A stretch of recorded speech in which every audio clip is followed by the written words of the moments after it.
All right. The notice requirement provided for the Open Public Meetings Law. The notice requirement provided for the Open Public Meetings Law has been satisfied.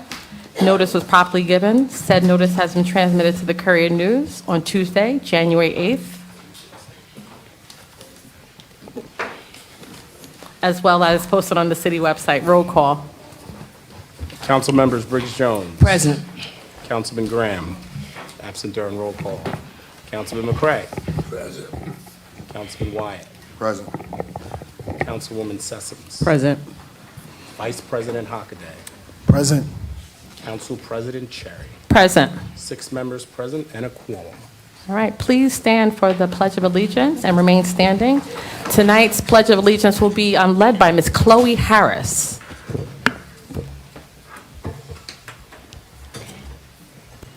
Okay. I pledge of allegiance to the flag of the United States of America and to the republic for which it stands, one nation, under God, indivisible, for liberty and justice for all. Humbly we ask God, the giver of peace and the lover of charity, to give the entire family of nations true agreement with his will, and to grant the light of his spirit on all those who work for justice and all those who work for peace. Amen. Thank you. Good evening, everyone. I want to thank Ms. Chloe Harris. Ms. Chloe Harris is a member of Jack and Jill. She's a member of Shiloh Baptist Church. She's an artist, a dancer, and also in her free time, she loves to clean the community. So, Chloe, thank you for helping to keep the clean.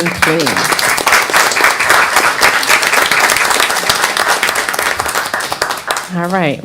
Can I have a motion to approve the minutes from the council meeting on March 9th, 2026? So, seconded. All right, it's been properly moved and seconded.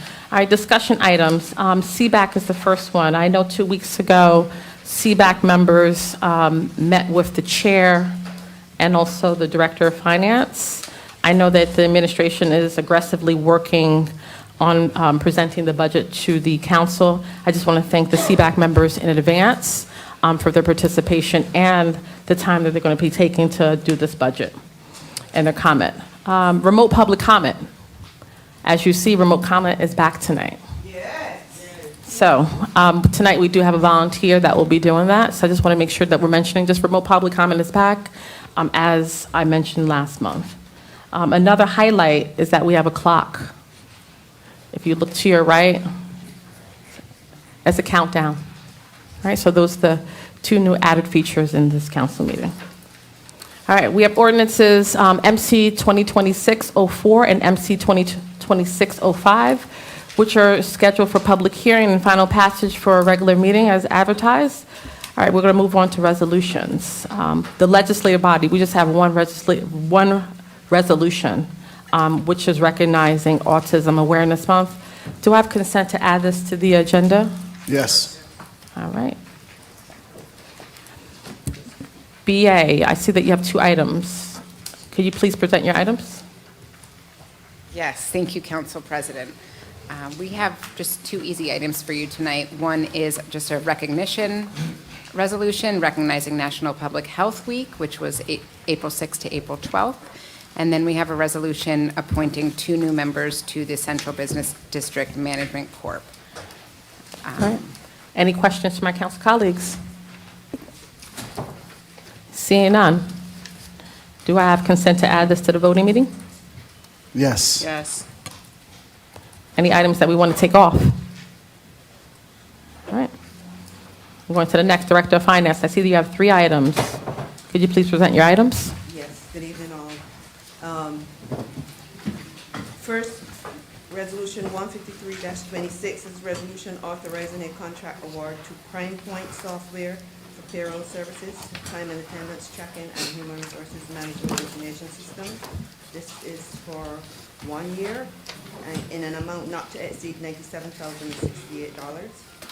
Resolution R154-26 is an amended resolution authorizing the adoption of the current fund temporary emergency appropriations.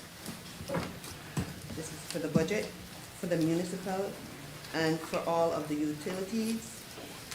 And this is for the months January through June, and this was amended to add 1 grant and to increase 1 grant. And Resolution 155-26 is a resolution authorizing the cancellation and refund of tax sales certificate. All right, Are there any questions? I have a question, Council President. yes. Madam Director, can you just give a real high-level overview of exactly how does Prime Point work in terms of payroll accountability for city employees?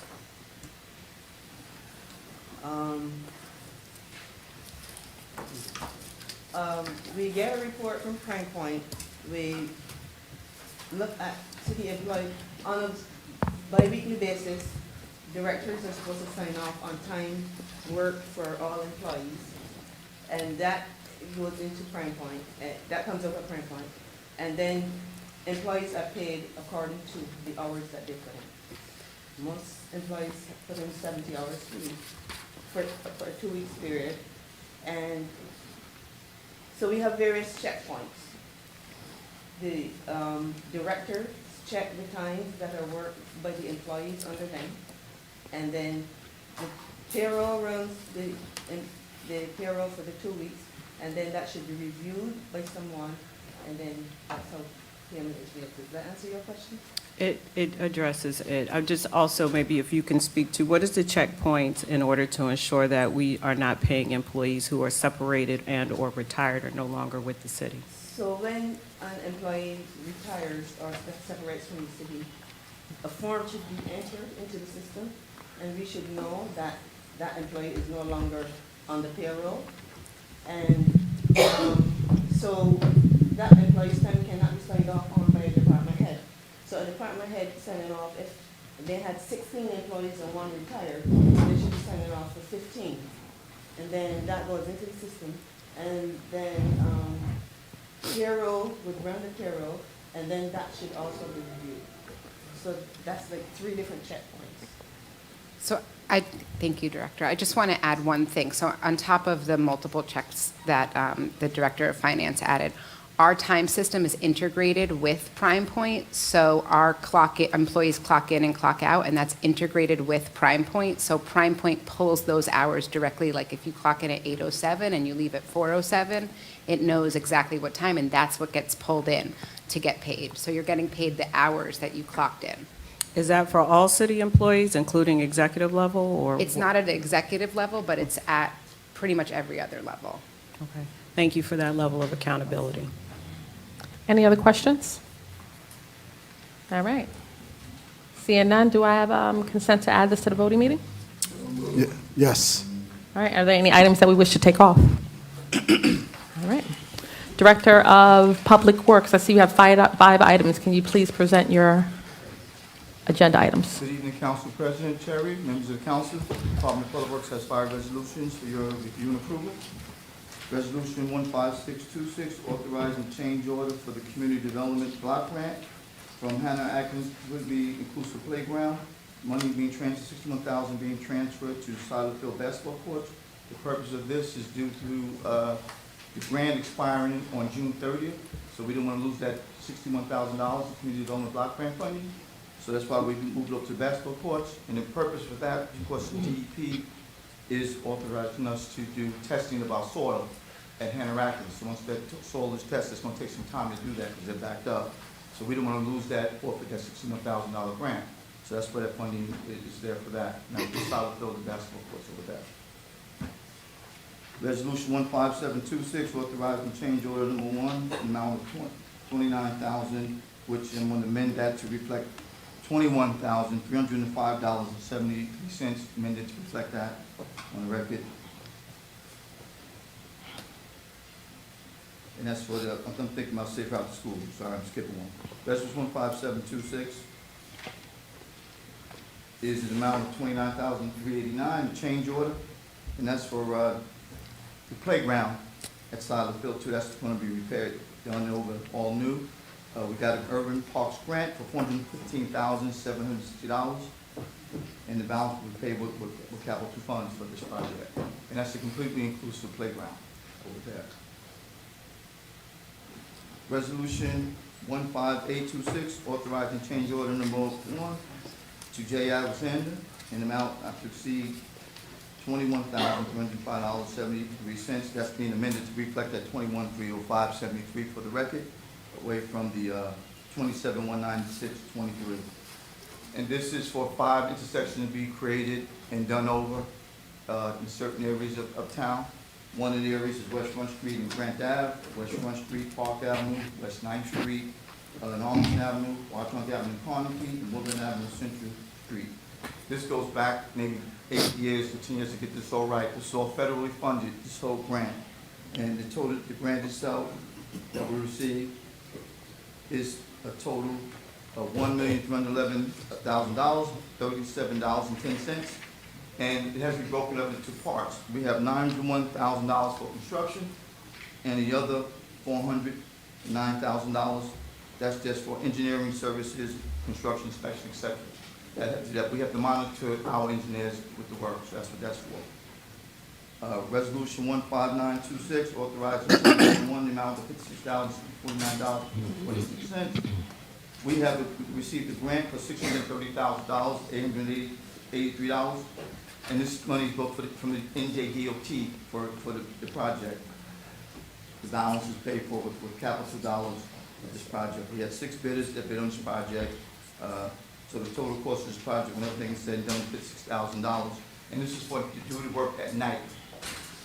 This goes from Plainfield Avenue to Watchung on Front Street, and it's the best way to do that in terms of from a business standpoint. All business, we don't want to interrupt them. So we're looking to do that between hours of 10 p.m. and 6 a.m. to get things done there. And that's for $56,629.46. That will be the change order number for that. 16026 is authorized approval for a street opening at 1332 1474 North Avenue by New Jersey American Water. And this is at the Netherwood Well facility. This is them just going to open it up and then have to close it back up. This is basically because under moratorium, we want to make sure everything is done according to schedule with everything. That they do infrared and everything right to close back up everything. What is it we do? And any question I can want to answer. Thank you, Director. Before I open up to my council colleagues, for R156-26, how do you plan to replenish that for Hannah Atkins, the $61,000? Yeah, the $61,000 will be transferred. That will be transferred over from the capital account back to Hannah Atkins. That's $61,000. We're using the grant, CBD grant that they would have had, so we're moving that over for the solid bill project. And Hannah Atkins will replenish the $61,000 capital to be transferred over. And when does the Hannah Atkins project, when will it commence? And that's a good question. Maybe sometime, hopefully, when they have to do the ground penetration radar, to check for underground storage tanks, lead, everything else before they do that. So it's pretty much backed up. That's why we transferred this money over.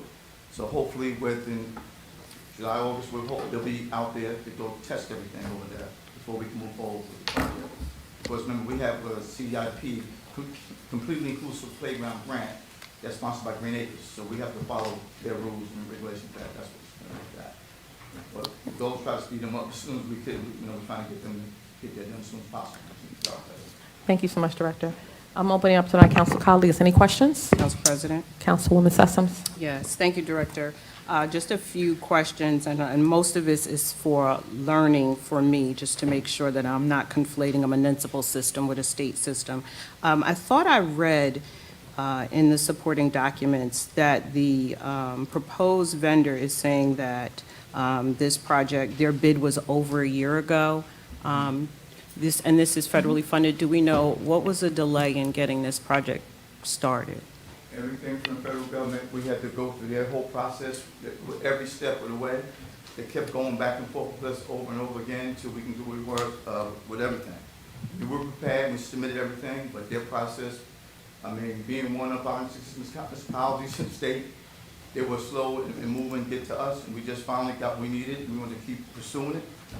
That's what held everything up, just been going back and forth with every process. So this particular vendor has not started the work? No, they haven't started anything yet, right? Okay. And that's the purpose of change, of course, of the time frame for them a year ago. saying everything went up, the price of everything went up from that time period. And so, and with that statement, does our bid process require bidders to include a clear expiration or validity period to protect against price fluctuations such as this? Well, maybe it's been out for a year, I don't think for a year. Okay. Okay. And have we ever reopened a bid? Say again, I'm sorry. Have we ever reopened a bid after over a year? No. Okay. Thank you. Councilman Wyatt? Yes, through the chair, 156-26, will money be allocated, or in the foreseeable future, will we allocate money for the bathrooms and the concession stand? Because I know we're receiving complaints over the past few years at Satterfield. That's a good question. So right now, what we're doing, we're going to try to do as much renovation as we can based on the funding we have with the bathroom. To try to a family room in the bathroom and do some upgrades there the best we can. And whatever other grant funding comes available, that's the goal, to do that, right, to make some major upgrades over that. Okay. All right, and just 159-26, not to really go into that, but can you just give an overall overview of how many potholes were actually filled in the city of Plainfield, and just a timetable of when you would get around to the other potholes? Well, good question. We're working every day. We're doing approximately 200 to 300 potholes a day. We're using about 3 tons of asphalt to fill the hot patch across the city. So we're going to do that nonstop. We're doing it proactive and reactive to get things done. So whatever comes in, we're trying to make that happen, in addition to working to get public service and American Water. The goal is to have them sometime in June to get started doing a lot of milling and paving and getting these roads back to where they're supposed to be. A lot of those potholes, too, from the trenches that were dug, and the air voids in them from the rain, salt, et cetera, that got into them, and the cold weather made everything expand. So that causes us to even have more potholes. So yes, we're addressing them on a daily basis, Councilman, aggressively addressing them to try to get things done. All right, thank you, Director. Chair. Yes, Councilman Hockman? So, kudos to the department for following up on the grant. It's a significant grant to beautify those intersections. All of the places that you mentioned are certainly places that could use a refresh and more clearly defined crossing lanes, et cetera. So thank you for that. Regarding Hannah Atkins, not Hannah Atkins, Siler Field, I mean, we see that the basketball court is already being resurfaced, et cetera. What's the expected date of completion for that? Good question. Now, the demolition, that was demolition that took place, I mean, based on you guys voting tonight, but that's how we're moving forward with everything. But to answer your question, we're looking at just maybe the first or second week in summer, weather permitting, Okay. to have that done, playground done, and the basketball courts. Okay. That's the goal. to try All to right. get everything done. That's an aggressive timeline, but it's appreciated by the community, I'm sure. Thank you. Any other questions? All right, so do I have consent to add this to the voting agenda? Yes. Voting meeting. All right. So now we move on to ordinances on first reading. The BA, could you please present the ordinances on first reading? Oh, economic development. Oh, I sure did. I skipped 3 departments. Yeah. It's a quick meeting, huh? Maybe we should. Director Economic Development. I see you have several items. R 161-26 through R 173-26. Could you please present your items? Yes, good evening, council. So looking at items 161 through 163, these are representing UEZ funding, asking for submission for an application for program funding. The first item is dealing with UEZ funding for communications, marketing, and special events. The special events that will be covered here would be those under communications, such as the Queen City Fair, Faith in Blue, as well as looking at the Pride Festival and National Night Out. The next item relates to public safety initiatives. So the public safety initiatives we would be looking at here would be for our community security guards as well as our animal control. Then the last item related to UEZ funding would be for workforce development. For workforce development, this would support programming under the library for alternative education. It would look at the Queen City Mentoring Academy, as well as looking at the summer youth program, internship program. The next item, looking at 164, this is to refund construction permit fees. The work wasn't done at this address. For 165 and 166, this is related to our board attorney for both the planning board and for the zoning board. There would be no change in the funding for the budget. This would just be to align with what was issued within the contract. For 167, this would be to designate these properties for non-condemnation. And should you authorize the designation of these properties as areas in need of development, the planning board would be directed to develop a redevelopment plan. These properties in particular would go into our small home ownership lots, and they would be affordable homes for sale.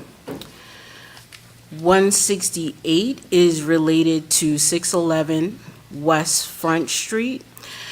We presented this at the last council meeting where they had a financial agreement. A part of their financial agreement is looking at having a redevelopment area bond. This would be, we presented it last time, this would be to issue that redevelopment area bond. The bond was approved recently by the local finance board. 169 is related to 1203 South Avenue. This would be to authorize the license for a loading zone and pickup and drop-off zone. This is a mixed-use complex, and this pickup and drop-off zone would be used for moving into the apartments as well as deliveries. It would be off of Leland Avenue, and there would be a bump out that brings it in off of the throughway of the road. It would be issued in the purpose of safety. 170 and 171, this goes back to the small home ownership lots for sale. This would be to designate two separate developers. One where we're looking at 636 West 4th Street. This would be to designate the developers associated with Faithless Construction to build a two-family home at that address. With 171, we would look at 656 South 2nd Street to build two-family homes at that address. Should you designate these properties for affordable homes today, that would bring our goal that the mayor established of looking at 1,000 affordable homes in the next 5 years to 1,206. We have designated 495 homes in Ward 1, 391 in Ward 2, 60 in Ward 3, 260 in Ward 4.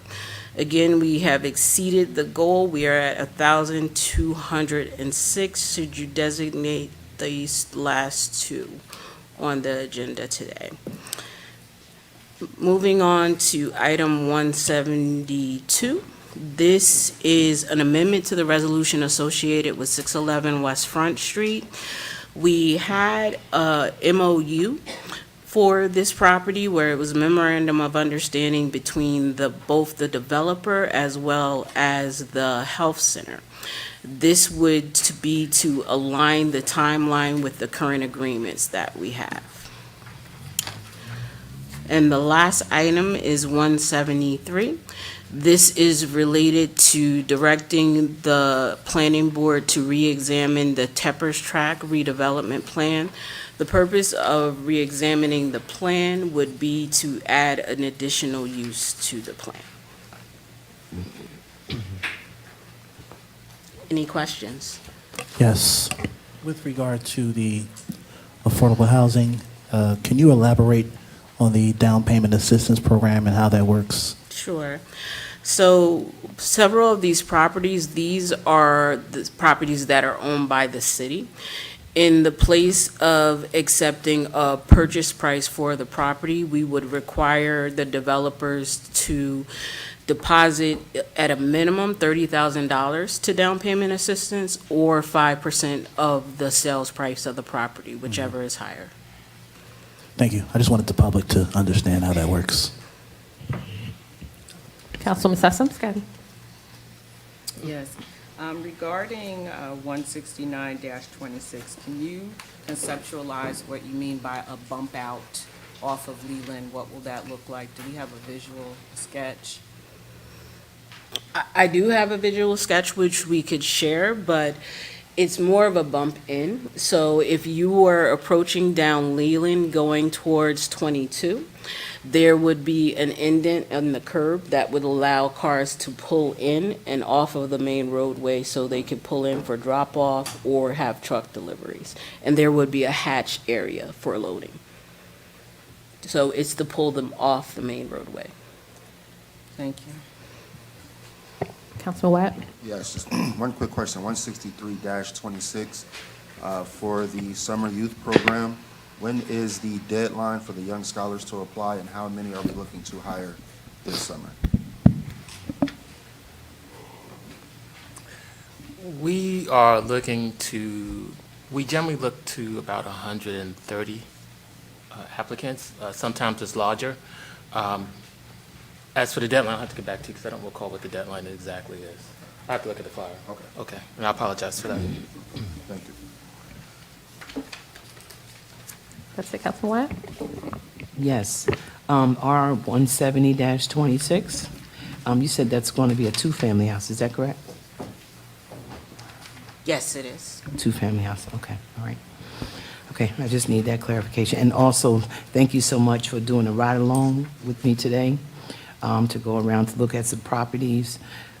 It was definitely well needed, but I thank you for taking the time out, going out to looking at properties and coming up with solutions, and also attacking the issues right on the spot. So I thank you for that. And thank you also, Director Dabney, for taking the time and explaining to me about the Hannah Atkins today when I came in your office. Thank you. Any other questions? Director Fields, I have one more question. Under the Mount Laurel doctrine, how many affordable units were identified that we need to satisfy in Plainfield? So we have met our obligation, but with the affordable fourth round, what was identified in Plainfield out of the 220,000 for the state, we have a need of additional 1,300 units.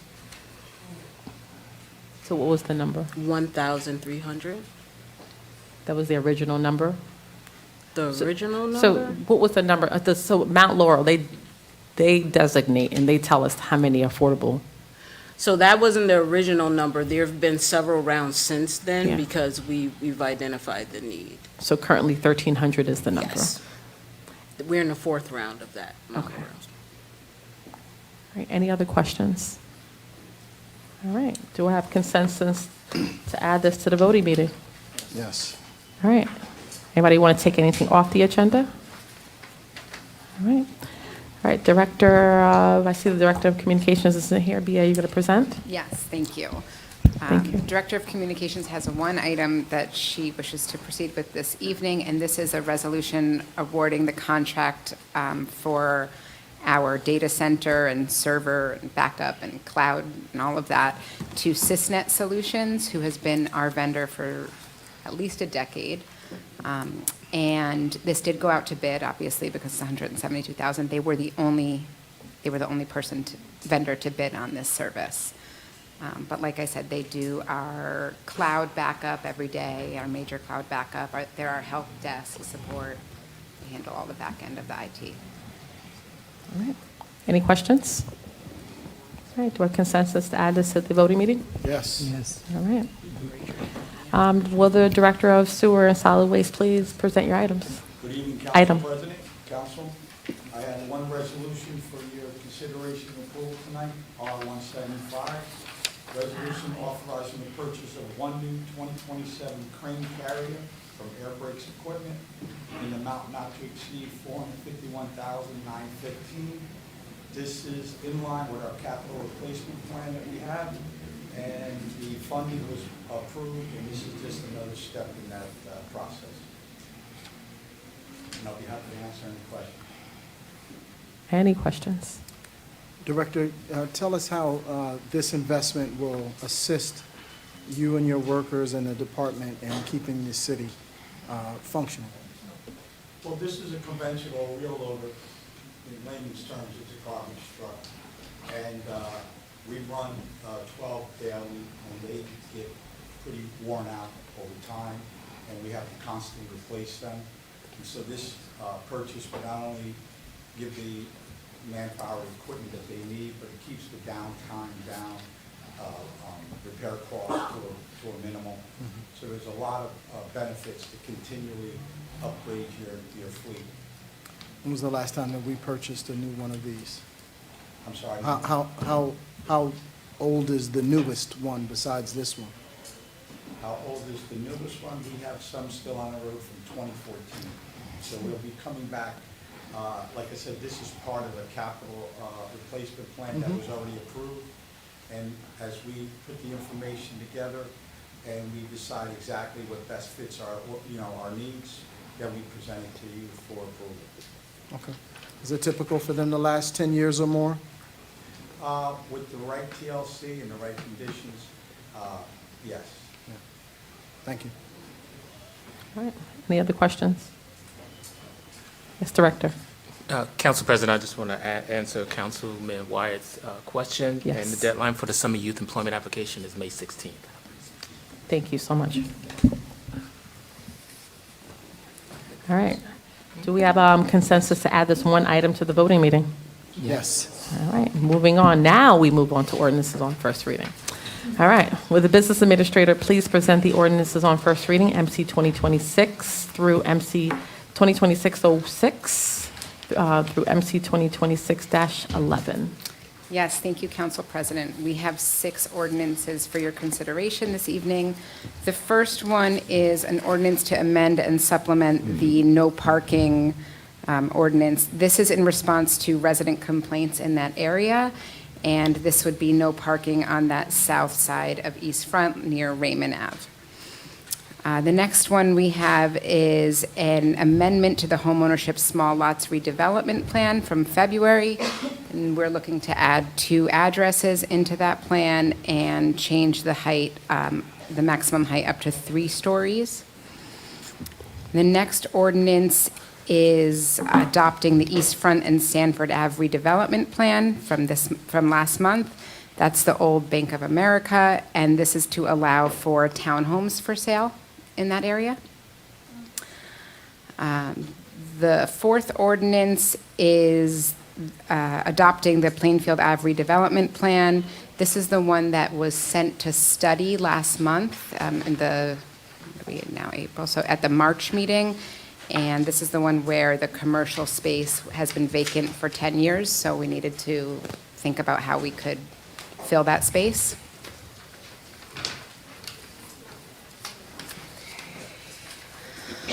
The fifth one is related to the resolution that Director Fields brought up and the Leland Ave loading zone, and this is accepting the deed restriction for that. And then finally, the sixth one, the last ordinance we have this evening would create 30-minute parking spaces on East Front Street, parts of East Front Street that are very popular for, running in and out of stores. We think it would help the shopping area. And that's it on the ordinances. All right, before I open it up to my council colleagues, on the last one, the area on the East Front that you said is very popular, could you know the block number? It starts on Park Avenue and goes up about half of the block towards Watchung. Okay, thank you. All right, I'm going to open it up to my council colleagues. Councilman Graham. Sure. Question regarding MC 2026-06. After having a conversation with our police director, I understand that there are potential concerns regarding this T intersection. My question is, how many other T intersections that you know of do we have in the town where parking was not prohibited? That's an interesting question. Off the top of my head, I'm not sure. I can say this, though. T intersections are a tricky thing to deal with because of the nature of them. Any intersection where there isn't a free flow across traffic like this, and it bottles here, creates problems for the motoring public and also for any residents or businesses in that area. The easiest way to do a comparison would be to compare this intersection, and as we discussed previously, to the intersection at West Front Street and Plainfield Avenue at the Drake House. At that T intersection, on the north side of the street, because that's where traffic would flow and emergency vehicles, trucks, or anything else, there is no parking in that area by the Drake House. The reason why is that you do not create a bottleneck at that intersection. So that same logic applies on the other side of town at the T intersection we're talking about with Raymond Avenue. Considering that it's an artery onto Route 22, there are several major businesses, even though they are not in Plainfield, at the end of that block. We have an apartment complex at the end of Raymond Avenue to the west side, which is on Milton Place, where we would need emergency vehicles to get down that street, and most emergency vehicles would come off of Leland Avenue, up Front Street, and down Raymond Avenue to that location. That is the reason why we put this forth. Now, I'm sure there are other T intersections in the city. One that I could think of off the top of my head, since you brought it up, is the one at Woodland Avenue and South Avenue. It's basically the same type of thing. The difference is that the roadway is a little bit wider on South Avenue than it is on East Front Street.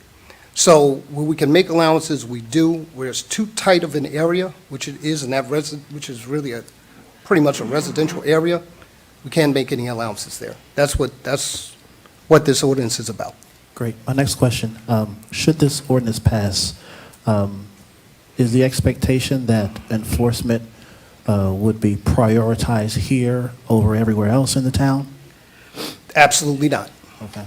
It would be met on a case-by-case basis. Obviously, you hope for people to be in compliance with anything. If we get calls to that area and there's cars parked there, obviously we're going to issue summonses. If officers ride through the area and there's cars parked there, we're going to issue summonses. But will it take precedence over any other, I can say, police function? Mm-hmm. No. It'll be treated like any other parking violation that we have in the city.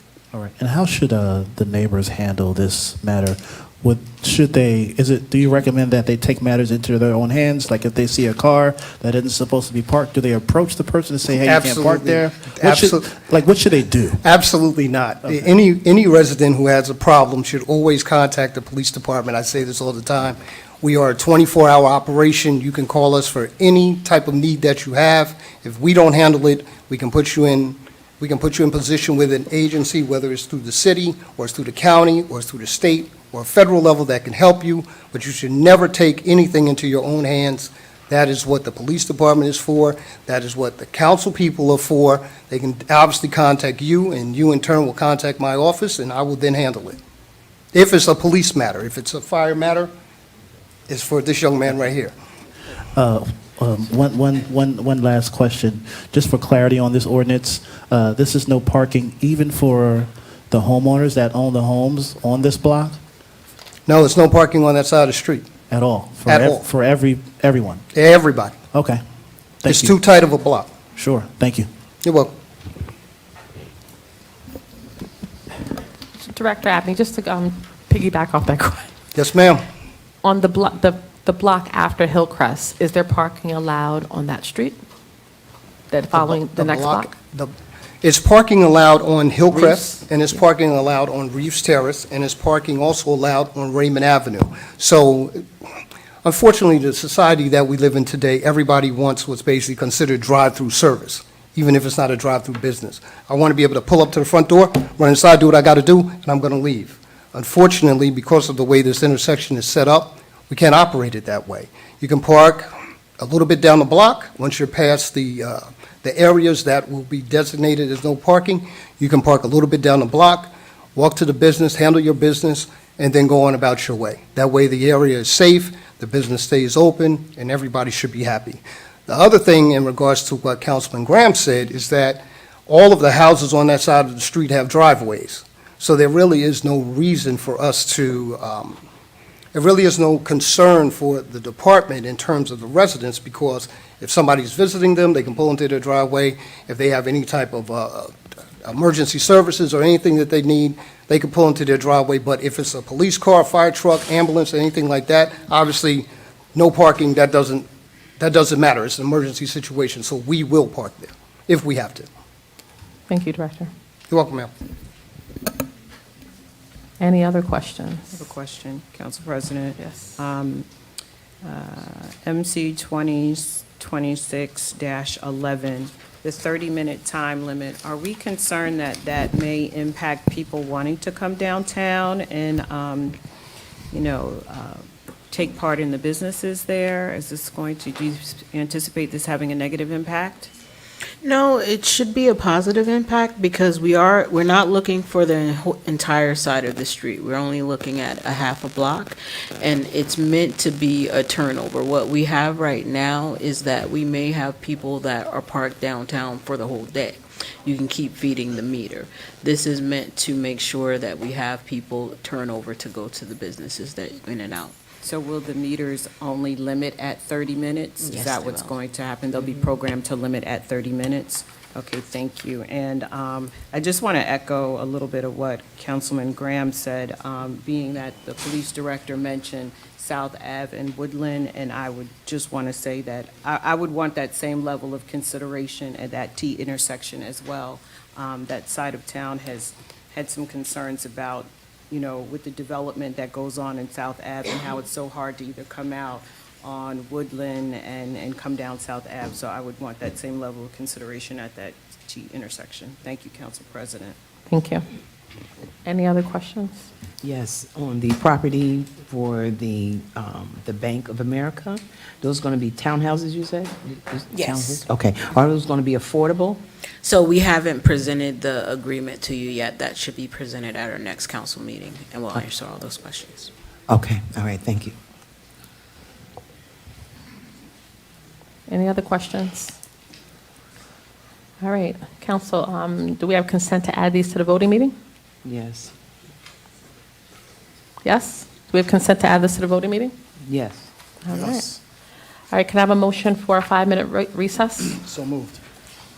Have a Second. Second? Thank you.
Yes, we need it.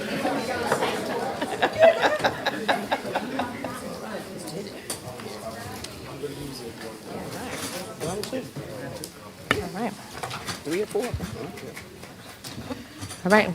We now move on to ordinances on second reading and final passage. Madam Deputy, can you please read MC 2026-04 by title and further certify that the ordinance has complied with all statutory publications and requirements? MC 2026-04 is an ordinance of the City of Plainfield, County of Union, New Jersey, granting a tax exemption pursuant to the long-term tax exemption law and the redevelopment area bond financing law with respect to certain property identified on the city's tax map as Block 233, Lots 2, 611-19 West Front Street, 3, 605-609 West Front Street, 7, 118-20 Plainfield Avenue, and 12, 115-33 Waynewood Park, Plainfield, New Jersey, and authorizing the execution of a financial agreement with BH 611 West Front Street Urban Renewal, LLC, and authorizing certain other actions in connection therewith.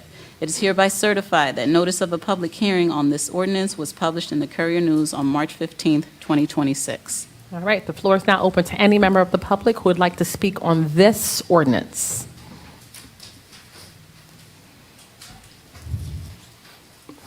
All right, anyone? All right. May I have a motion to close public comment? So moved. Second. Clerk, can I please have a roll call? You need a motion to adopt. A second. I'm sorry, can I have a motion to adopt this ordinance on second reading and final passage? So moved. Second. Council members Briggs Jones. Yes. Graham. Yes. McCray. Yes. Wyatt. Yes. Sessoms. Yes. Vice President Hockaday. Yes. Council President Cherry. Yes, It's unanimous. This ordinance has been adopted on second reading and final passage. thank you. Madam Deputy, could you please read MC 2026-05 by title and further certify that the ordinance has complied with all statutory publication and requirements? MC 2026-05 is an ordinance of the City of Plainfield, County of Union, New Jersey, adopting the 14th Amendment to the 197 Scattered Sites Redevelopment Plan dated February 19th, 2026. It is hereby certified that notice of a public hearing on this ordinance was published in the Courier News on March 15th, 2026. All right, the floor is now open of any member of the public that would like to speak on this ordinance. All right, may I have a motion to close public hearing on this ordinance?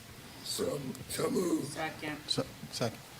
All right, may I have a motion to adopt this ordinance on second reading and final passage? And if adopted, this ordinance shall be published as required by law. So moved. Second. Clerk, can I please have a roll call? Roll call MC 2026-05. Council members Briggs Jones. Yes. Graham. Yes. McCray. Yes. Wyatt. Yes. Sessoms. Yes. Vice President Hockaday. Yes. Council President Cherry. Yes. Ordinance has been adopted on second reading and final passage. All right. We now move on to public comments limited to resolutions and motions. A total of 30 minutes has been allocated for all public comments. Each speaker will be given 3 minutes.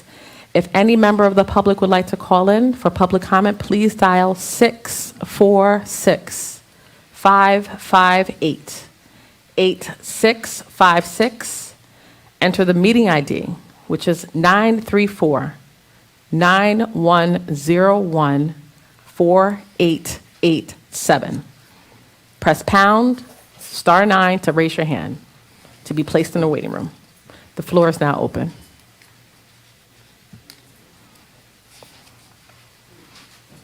Can you please state your name and city?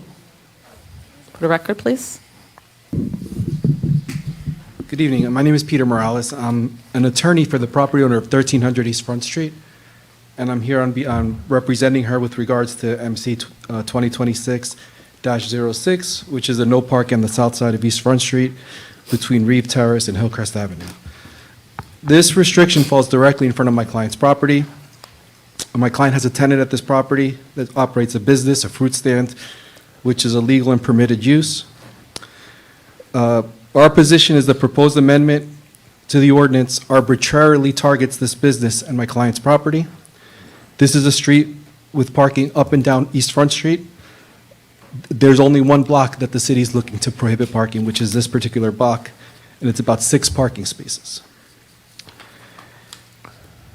We believe it's an abuse of municipal power to arbitrarily target a business and the property owner and its patrons.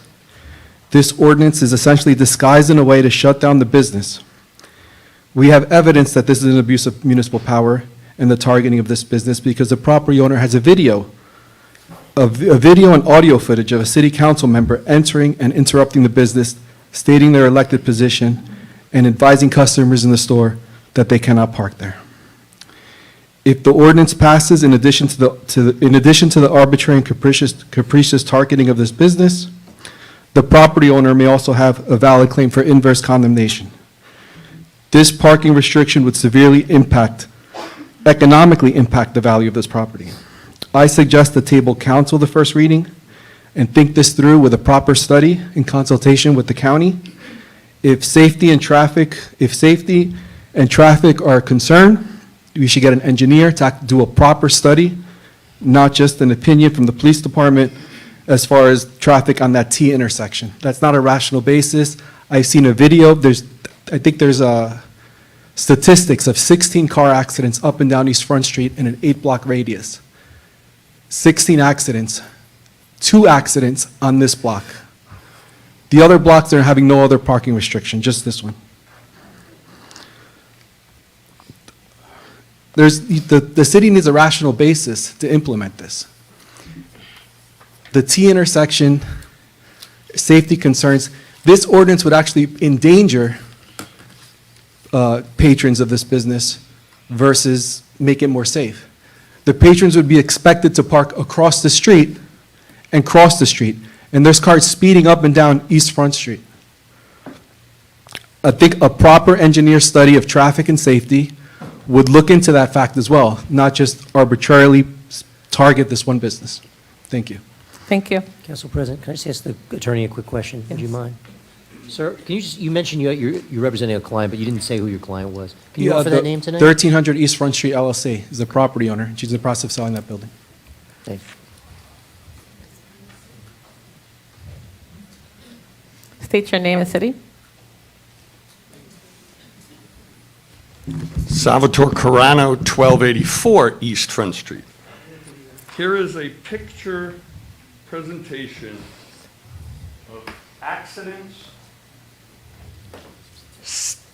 18-wheeler trucks parked on the south side of East Front Street. 64 pictures of blocking driveways, causing accidents.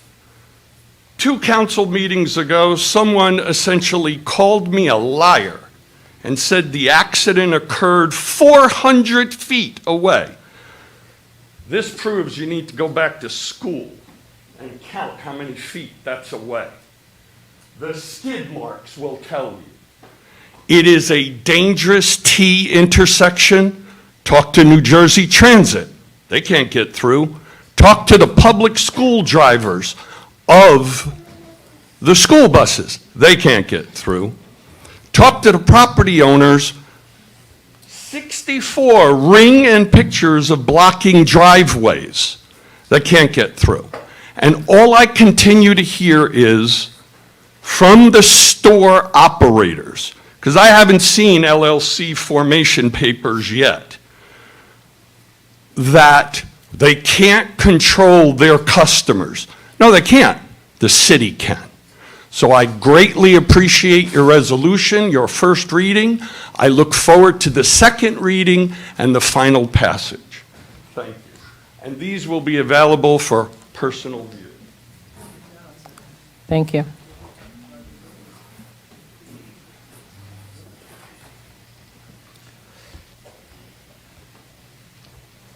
Name and city. Madeline Carano, 1284 East Front Street, the other half of Sal. I cannot tell you how many times I worry when my grandchildren come to visit, and they drive now. and they're pulling out, and they can't see any cars coming because you got a whole row of cars to the right, a whole row of cars to the left. Just the other day, taxi. Our driveways have become a pickup and a drop-off in front of our homes. We go away, we come back, there's a car in front of our driveway. They're waiting for the other person to leave to pull up, okay? That's not fair. It's not right.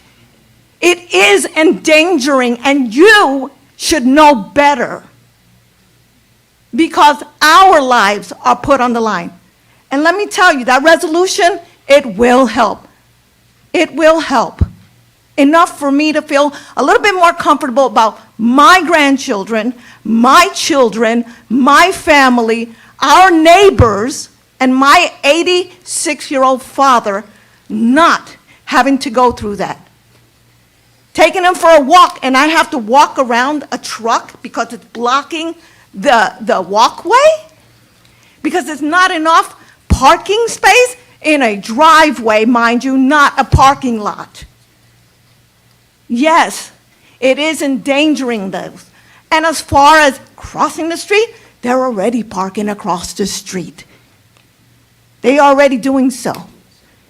So what's the difference? The difference is that we get peace of mind coming out of our own home. That I don't have 2 orange cones in front of my house having to deal with people that are parking in front of it, and they park in front of it anyway, even with the orange cones. So please, keep this in mind. Thank you. Thank you. Anyone?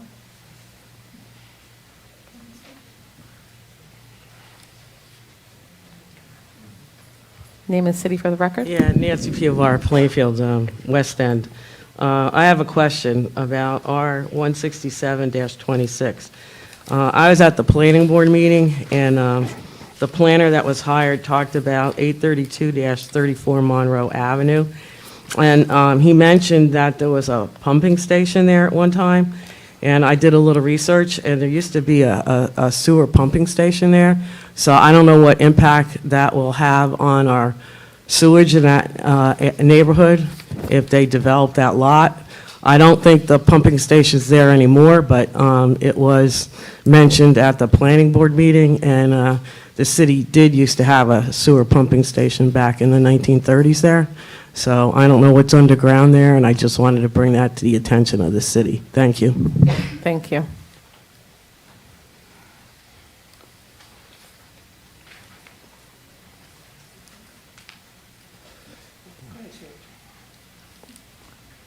Name and city for the record. Good evening, everyone. Good My evening. name is Jose. I live in Plainfield, and I work at Mini Market Shaddai. I am here to represent my mother, who owns the store. This ordinance 2026 will be affect my business to the point I will have to close. The 2 parking space provided by the city will not exist, and I understand the chief of police or proposing this ordinance. We must consider a expert on traffic before we accept this ordinance.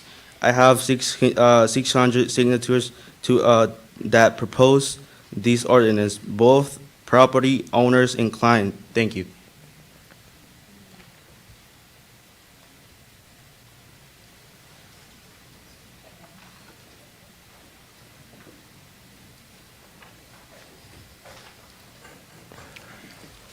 Good afternoon. My name is Claudio. I live in Port Jervis, New York. I came all the way from Port Jervis, New York. Our company did the drawings for the rehab of 1300 East Front Street. From my observations, we always have a problem with the owners of 1304 during the renovations. We have a hard time. So I came today early. I just observed what I saw. I saw a lot of neighbors that really they don't get along with the people that live in 1304. So, and to be honest to you, I was in the business there.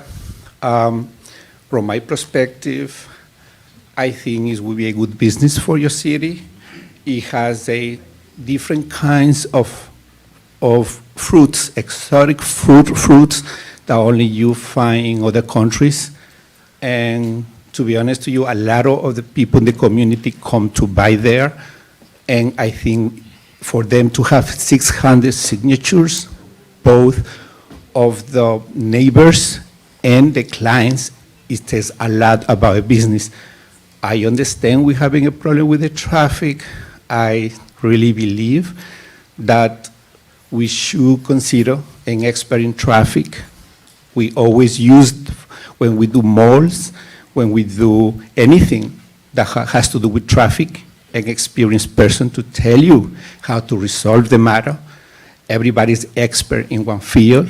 My company expert in doing blueprints, architecture blueprints, laundromats. We can tell you about it, but we cannot tell you nothing about traffic. That's my observation on the whole matter. Thank you. Thank you.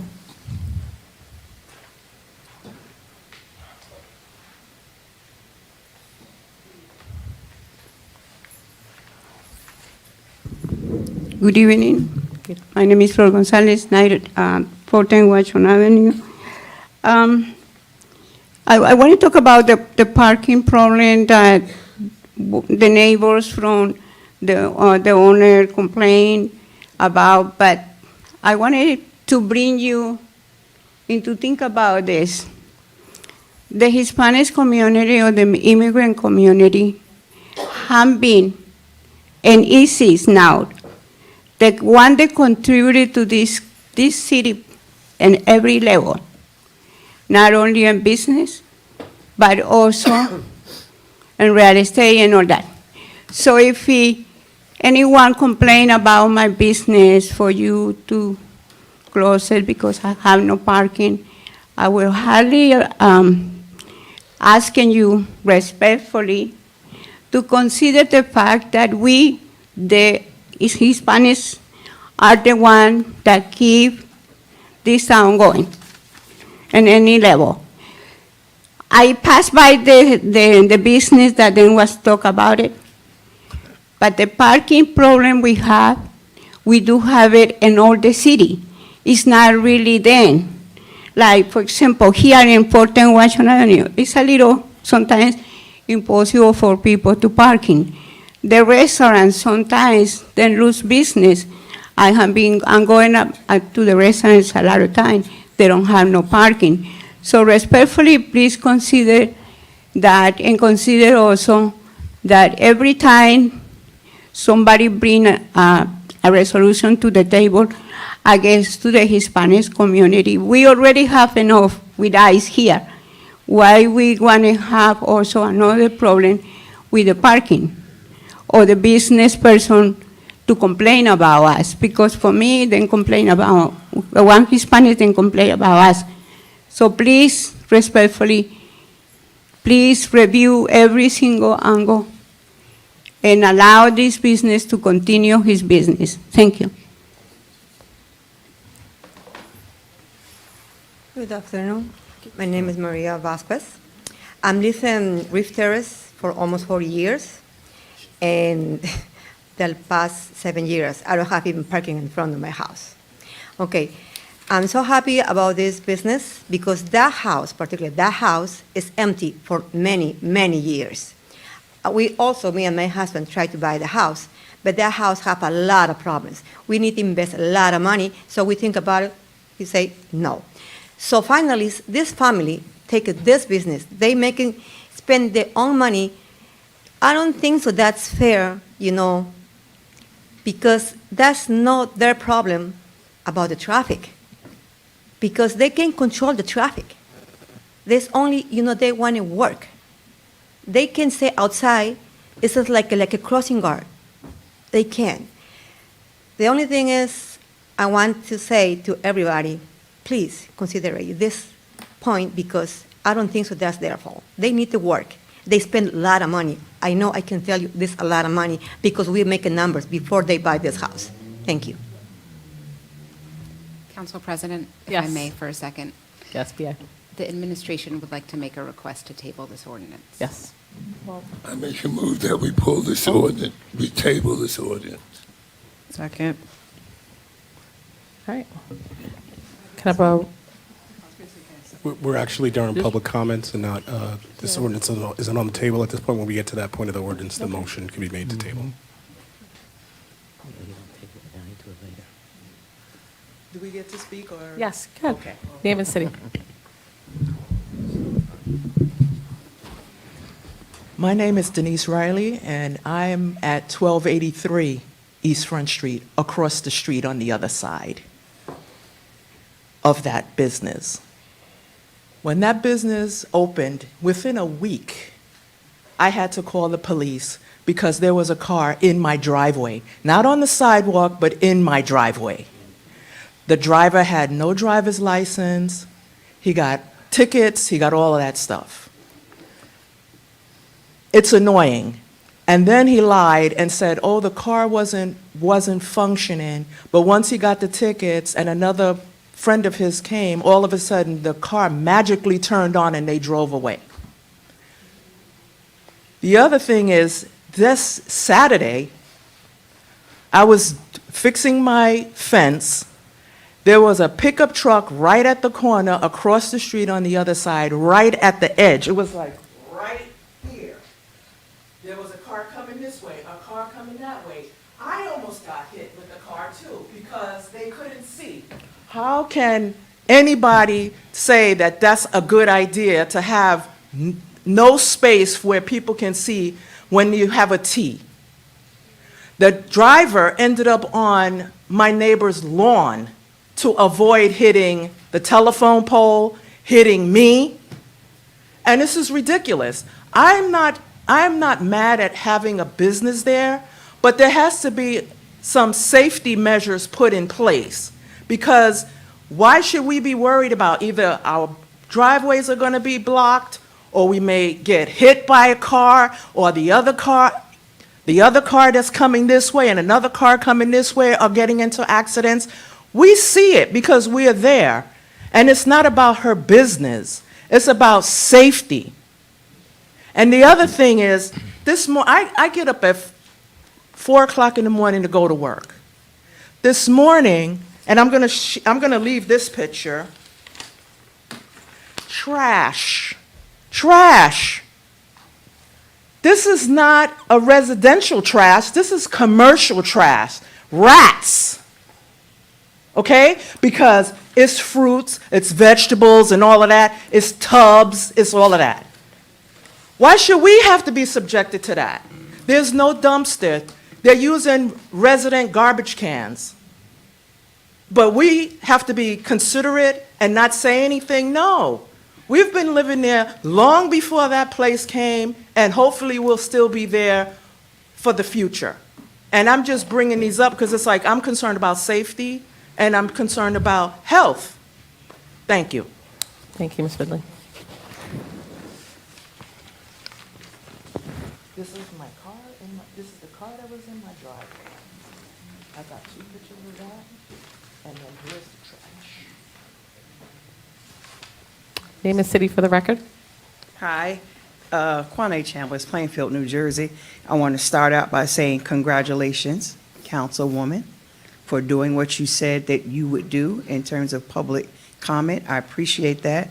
I appreciate you, Sister Maureen, for coming out to volunteer to make sure that happens. Thank you. Police Director, I want to thank you for starting the project years ago, but finishing it most recently, so that I now have safe passage into the municipal chambers without having to go through the police department to get in, so I want to thank you for that. Those are really the only 2 comments I came until I heard all this speech here. Number one, I didn't know that it was the Latino community that keeps Plainfield going. I thought that we were a multicultural community with multicultural people keeping this community going. So you need to calm down on that comment because that's not true. The other thing is, I'm also a New Jersey Transit rider. I ride the Access Link. So when I'm going to afternoon dialysis, when everybody is there buying, no, my bus cannot get through.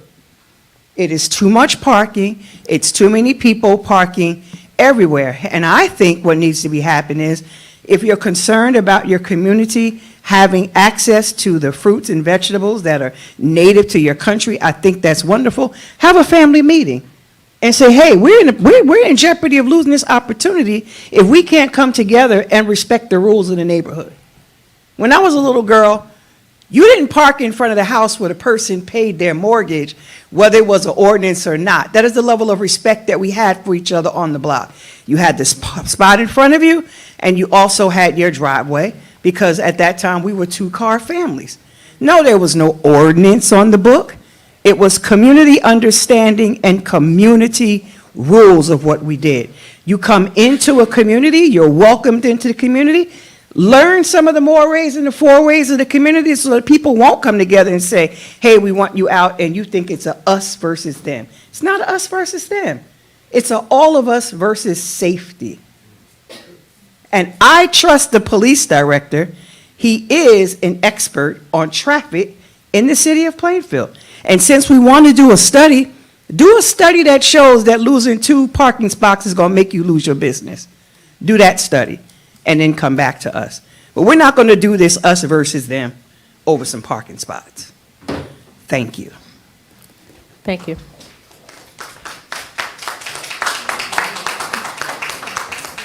Name and city for the record.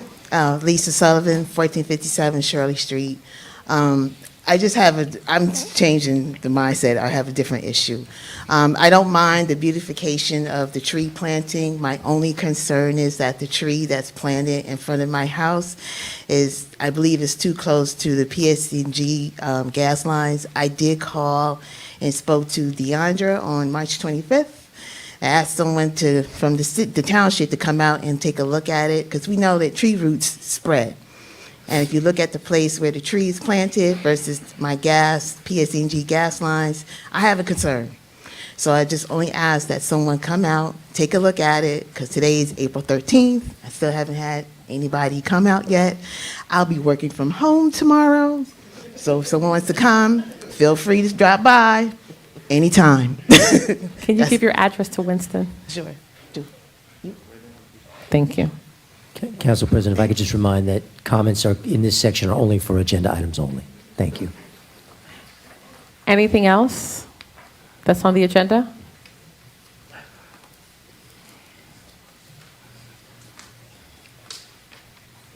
Hi, my name is Meg. I'm from Plainfield. Hi, Meg.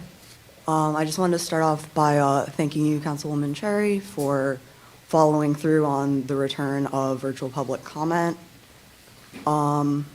I wanted to, ask, I can sense tensions are a little high. I do think Plainfield absolutely is a multicultural community and city. However, I do think it's a reasonable request to take into consideration what's going on specifically with this business in this street. There doesn't appear to be a lot of Latino representation, before me. However, my question is, when this business was established and these parking spots were designated, what was the justification in that moment? And then I do appreciate, consideration of doing a full study if safety is a concern. Thank you. Thank you. Anybody else from the gallery?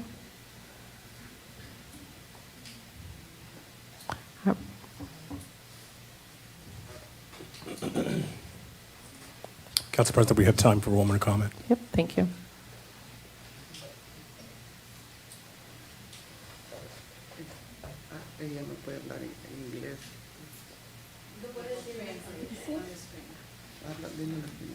You can say your name and city. Ante todo, muy buenas tardes.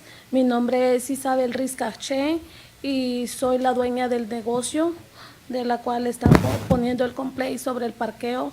Pues la verdad, solo quiero pedirles de favor que tomen en cuenta. Soy madre de familia, tengo 3 niños pequeños. Tengo un niño de 5 años que El doctor me dijo que es autista y necesita mucho apoyo. Por la razón, yo puse el negocio para estar más al lado de mi bebé y le pedí a Dios un hogar y un negocio y Dios me lo concedió. Pues la verdad, lo único que hacemos es trabajar, no molestamos a nadie y cuando muy nos mudamos para el mes de diciembre hubo demasiada nieve y con el vecino tratamos la manera de llevarlo bien. De hecho, mi hijo fue con él y le dijo que si le podía sacar la nieve de su casa y era free, no le íbamos a cobrar, porque queremos amistades, no queremos enemigos. Y si pudieran tomar en cuenta el negocio y si nos pudieran colaborar, por lo menos con un parqueo o 2 parqueos enfrente del negocio para que nosotros podamos seguir trabajando. Y nuestro plan es luchar. En mi persona, soy madre soltera, tengo 2 niños, que soy madre y padre para ellos y por eso es de que lucho y me esfuerzo día con día y solo quiero que me den la oportunidad de seguir adelante con el negocio por amor a mis niños para yo llevarles el pan en la mesa. Gracias. Thank you. All right, may I have a motion to close public comment? So moved. Second. All right, Mr. Clerk, could you please announce the consent agenda? Yes, the consent agenda items identified as resolutions 15026 through 17526. That's all the items on the agenda. We did have a motion to pull, to table. The ordinances come after the I'm sorry. resolutions. All right, may I have a motion to approve the consent agenda? So moved. Second. All right, Clerk, may I please have a roll call? Roll call on the consent agenda items. Council members Briggs Jones, Yes. Graham, Yes.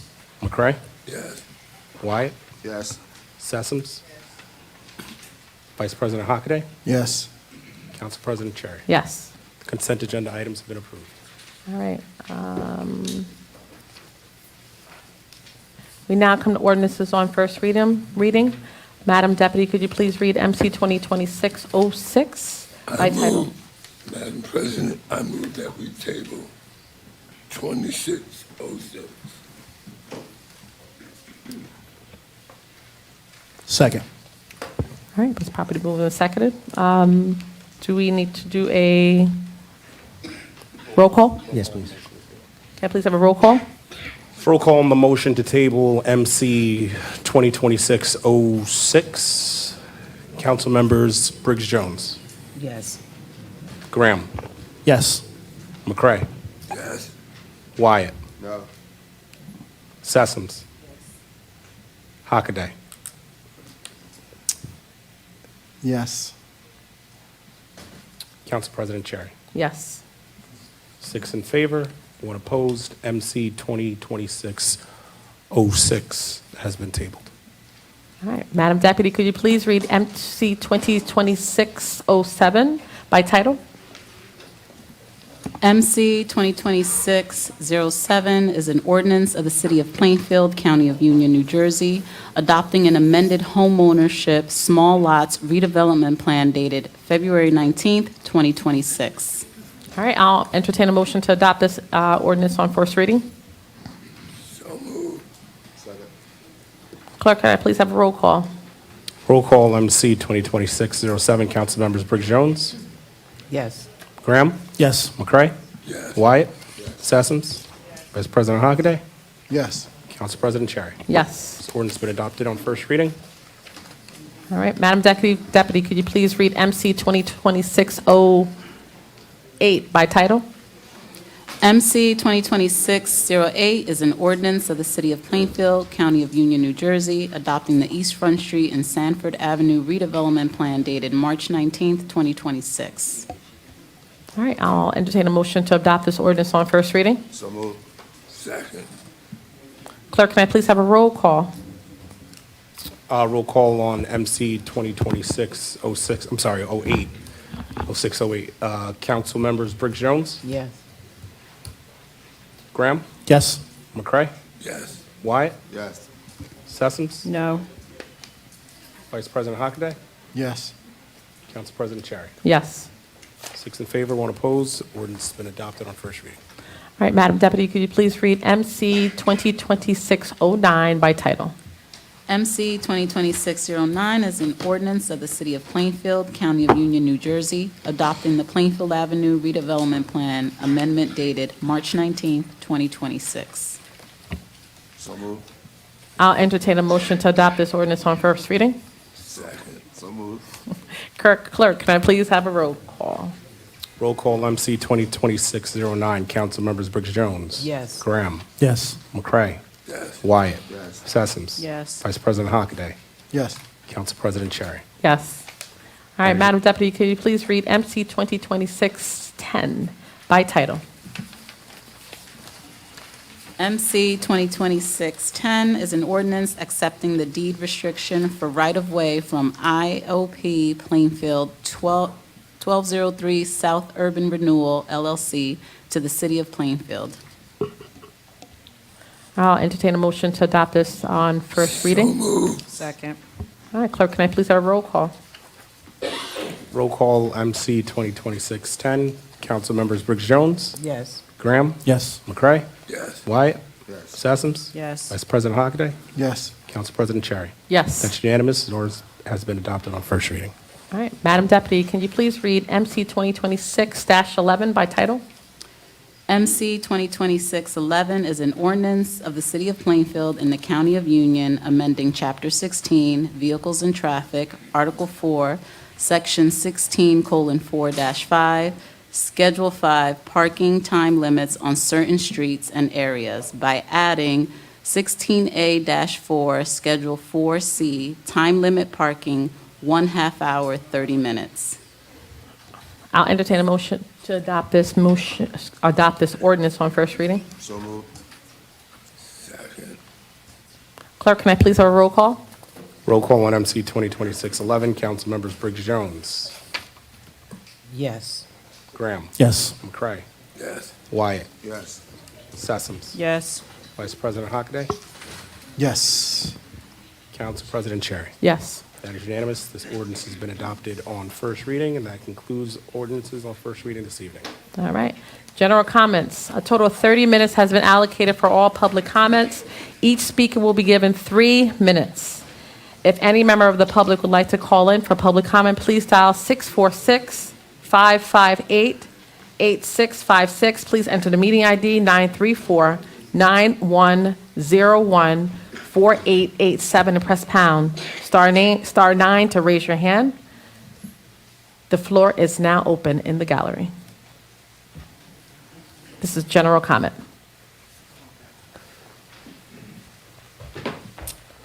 Good evening, council members. My name is Alicia Kelly, and I'm a minority owner and head of operations at Plant-Based Dispensary.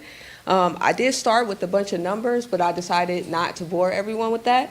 But I will just start with saying that with the way that Plainfield planned its dispensaries, we per capita, thank you, brother, appreciate you, are probably one of the most saturated places in the nation with all variables, even more saturated than my hometown of the Bay Area. But I'm gonna get straight to the point, which was the question: what does the benefit of a consumption lounge bring to the community? And that answer is pretty simple. A consumption lounge gives people a legal controlled place to go instead of pushing consumption into the streets, cars, sidewalks, and other unmanaged spaces. The New Jersey Cannabis Regulatory Commission has already said that the purpose of consumption areas is to promote public safety and to expand access for people who cannot, or who do not want to smoke in their homes. The state's current guidance also makes it clear that adults may generally consume on private property if allowed by the owner. And at licensed dispensaries and consumption lounge, what we are trying to provide. And those limits do not affect everyone equally. They hit the black and brown residents, working class residents, and renters the hardest. People in federally supported housing face restrictions. Landlords can prohibit cannabis use on their property. Many people downtown do not own homes and do not control the rules where they live. So when the town allows more dispensaries,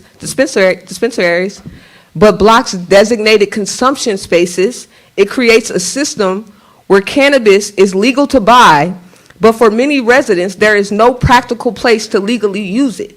That shifts the burden of unmanaged public consumption onto the same downtown community that we seek to help revitalize. New Jersey's own rules show how narrow the availability of smoking is. Smoking is barred in indoor public spaces like restaurants, bars, and offices. And the state guidance specifically says there is no smoking in parks or beaches. You cannot smoke in your car, driving or not driving. And there has also been talks to completely ban public consumption. So if people cannot legally and realistically consume in their homes, where can they consume? And they cannot responsibly consume, then where can they consume? This is also why denying lounges while approving all of these dispensaries is not just a business issue, it's a community management issue.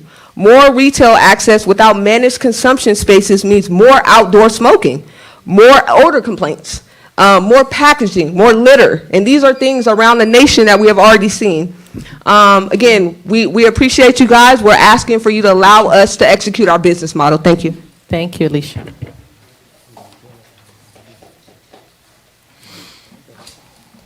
Sal Carano again, 1284 East Front Street, Plainfield. First, I'd like to, I couldn't say it any better than Q, so thank you. We are a mixed community. My wife is Puerto Rican. My father-in-law was born in Puerto Rico. He can't get out of his driveway to go to church. He can't come home from church. That's a problem for the city.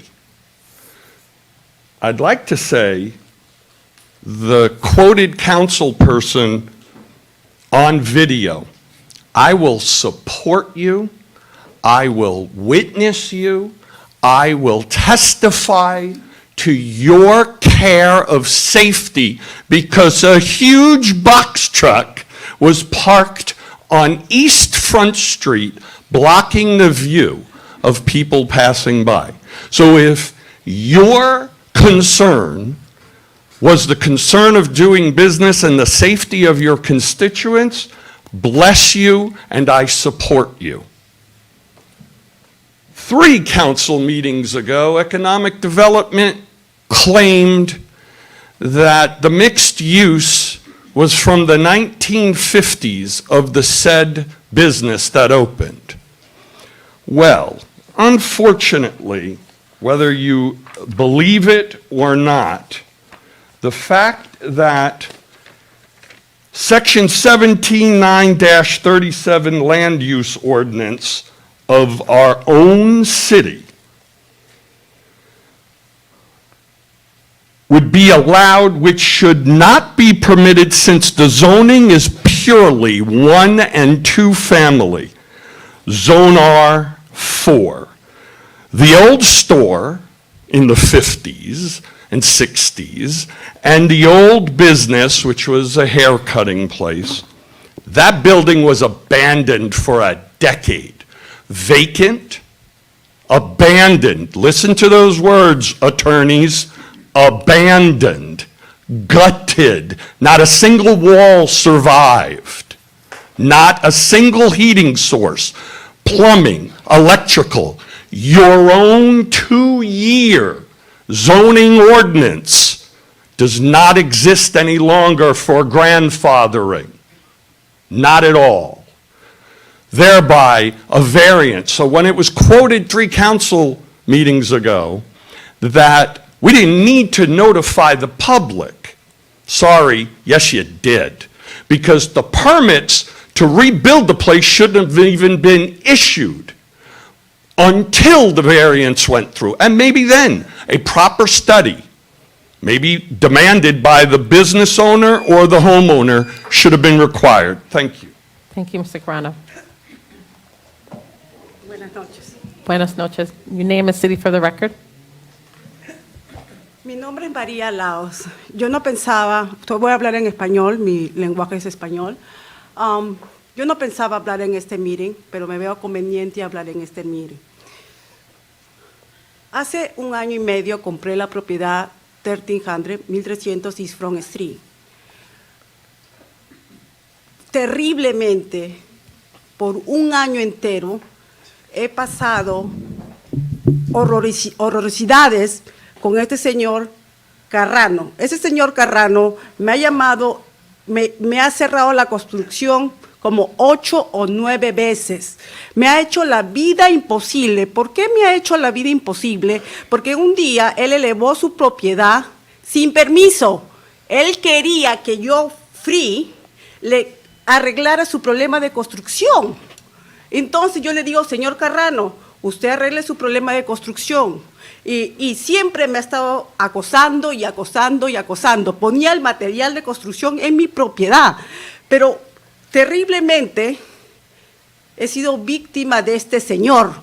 Entonces me ha cerrado la construcción, red sticker.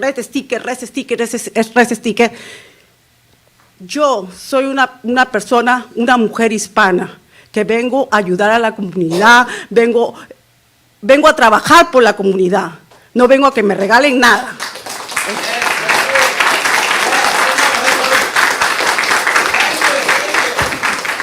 Yo he construido la 1263 East Front Street, una casa que es del 1890, que quisiera que pasen por la 1263 East Front Street. ¿Cómo está ahora esa propiedad? He construido la 269 East Front Street. Quisiera que vean que pasen como era antes y después de 269 East Front Street. He construido 277 de East Front Street. Me gustaría que lo vean como era antes, como es ahora. He construido 11 Raymond Avenue. Me gustaría que ustedes vean mi trabajo. Nosotros los hispanos venimos acá a trabajar con estas manos. ¿Okay? Nosotros no pedimos que nos regalen nada. Nosotros pedimos que, por favor, ustedes como ciudad, como políticos, como representantes, que nos representan a nosotros, por favor, no permitan que nos abusen este tipo de personas. No permitan que el poder político que este señor tiene en esta ciudad nos sigan haciendo daño a nosotros.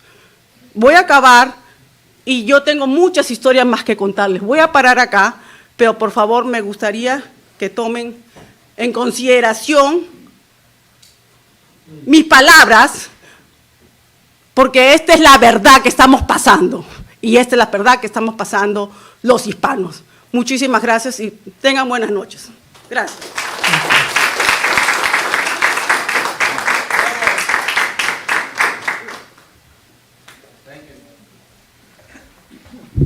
Name and city for the record.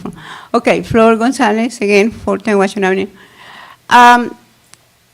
I hear very clear what they're talking about multicultural, and I'm here to give thanks to the director of the police department. Thank you, director, for attending one of the Hispanics that was recently beaten very badly.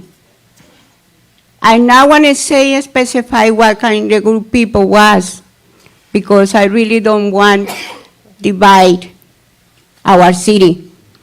And I guess the lady do not know me. I came here on 1997. No, 1979, I'm sorry. December 1979. So I know this town from the top to the bottom. I have known all the politicians, and I have been there in high position, but I'm not here to talking about me. I'm talking about the people that desperately need help. And I congratulate the director, because when he was beat up, the police responded, but he was cutting his fingers. He was damaged his head. He had 3 operations already, and he have children and no money to pay rent or to pay food. We are multicultural. It's time for our whole community to unite and not allow what happened many years ago, I believe 1985 or something, where we was hunted by another group of people. I hate to mention it. It was very severe. So it is time for our community to unite and be the voice and the eyes of the people, care about the people. I care about everyone. I represent everyone with high standards. And I dedicate my life to this city, and I want to die in this city. And that's the only ask God for me is to help me to be here until the last day, to raise the voice of my people and the people of this community all over. To say to the community, it's time to unite because we are being attacked from every single level. It's important for us to talk about culture. Let's do the culture. Multicultural, it's time for you to unite. When you see something wrong done to my neighbor that is Hispanic or African or Asian or whatever, be there for them. If you don't want to say something, the police department is here. Director, thank you. Because of you, he is safe now, but he is very injured. We have another case that the person, and I came here a couple of months ago and I'm asking about a meeting. Thank you to the mayor and the administration Laura. for the meeting. Laura. But, one more minute. Laura, I'm sorry, your time is, Okay. but we could talk after the meeting. Okay? Well, it is about another meeting. Thank you. Okay.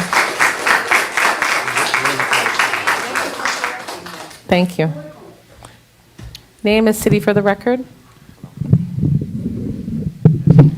Thank you. Kevon Carter, 148 East 2nd Street, Plainfield.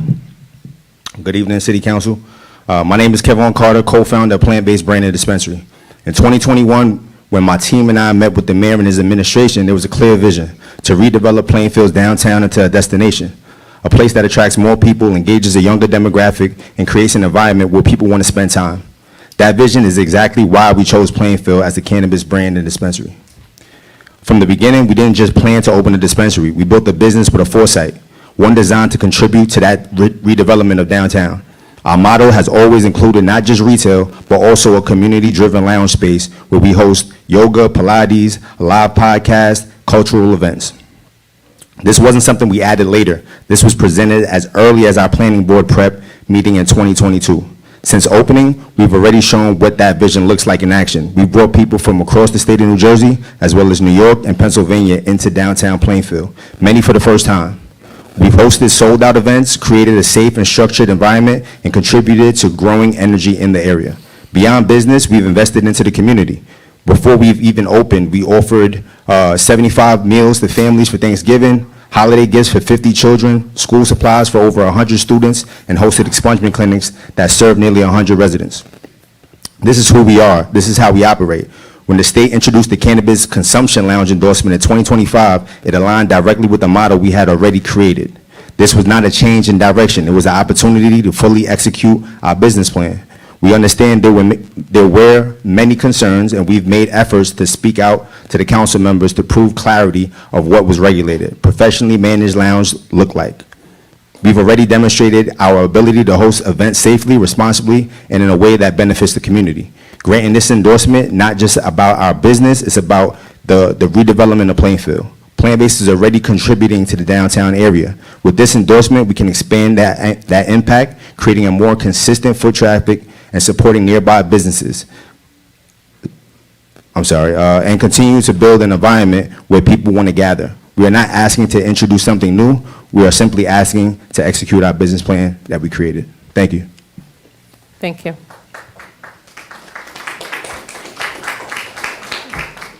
Hola, mi nombre es Madeline Carrano, yo soy la esposa de Salvatore, yo vivo en la 1284, la East Front Street.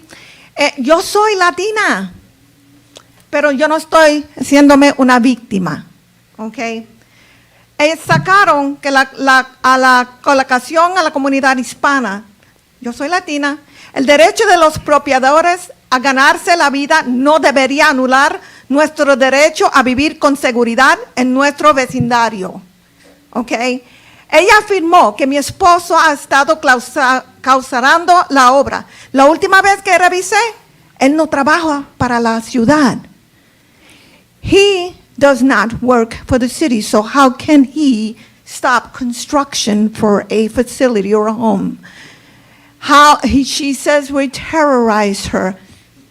I didn't even know who she was, didn't even know she was the owner of that property until maybe a month ago. Okay, we didn't know this, so how could we terrorize or say something against this woman? They bring up the Latino card. I am Latina, but I am not a victim. I also worked hard, my husband and I worked hard to buy our home. We have a right, tenemos un derecho, ¿ok? Para estar en nuestro hogar calmado, sin pensar que alguien nos va a dar con un carro o alguien está bloqueando nuestra driveway, entrada, ¿ok? So, this Latino thing, no. It has nothing to do with race, color, creed. It has to do all with safety. It has to do with our home, our families, our neighbors. You heard our neighbors speak. It wasn't just my husband and myself. You heard our neighbor across the street. Our other neighbor couldn't make it here because her father has the nurse coming in with an oxygen tank. Okay? So she couldn't make it. But her voice would have been heard here too. She actually told us that she trusts us, that we shall be her voice. So I'm not going to play this Spanish, English, whatever. It has nothing to do with that. Y yo siempre será latina y ellos no me pueden quitar eso. Gracias. Thank you.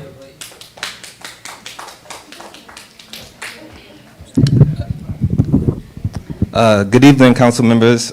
First and foremost, I want to thank the city of Plainfield. Name of the city? Oh, sorry. okay. Prince Abadoy, Plainfield. Good evening, council members. First and foremost, I want to thank the city of Plainfield for giving me and my team, Plant-Based, the opportunity to open our dispensary at 148 East 2nd Street. When we first came in 2021, what we pitched was never a dispensary. What we pitched was a dispensary lounge, a space to be a true community hub. At the time, there was no process to get licensed. So we moved forward as a dispensary with the intention of coming back. And in 2025, we came back in June. We heard the conversation, but we didn't get the opportunity to fully present the vision since then. Because what we're doing right now and who we are as a business is not what was described. We are hosting wellness events, yoga, Pilates, personal training, giving people a place to focus on their health and relieve stress. We've created a space for local creatives to showcase their work and express themselves. We've hosted community events to celebrate residents. We've partnered with local organizations and nonprofits to give back and support Plainfield. That's who we are, and we want to grow that. We want to do more for the community, but the lounge is the missing piece. Because lounges are destinations, especially in New Jersey, where there's very few people travel for those experiences. When people come, they don't just visit us. They spend time downtown. They eat at local restaurants, they shop, they explore. We could become a driver of traffic into the area. That doesn't just help our business, but others around us. We can't serve food, and so we partner with local businesses in order to get food to our customers, right? And just as important, we help create more knowledgeable customers. A lounge would give us the opportunity to bring brands closer to customers so they can have an opportunity to experience products and understand the brands and figure out what works for them. When a customer is more knowledgeable, they're likely to shop at not just our dispensary, but other shops in the area. We all carry similar products. We all work with the same vendors. So building knowledge helps customers be more knowledgeable customers and be able to support the local businesses. Because the truth is, the current state of cannabis is not looking good downtown. It's 5 of us with another one to come. Businesses are already selling their licenses. The ones that were early were lucky. The rest of us will have to deal with the saturation and the idea that the licenses are losing value. For most of us, we're working class minorities trying to get our business together, but with the lounges losing value, it's going to be hard for us to get back what we invested. And so a lot of us businesses will go out of business, mostly black and brown businesses first, but we won't be able to sustain. The only people that can sustain are the rich and the developers. Thank you, and I hope you consider us for a lounge. Thank you, Prince.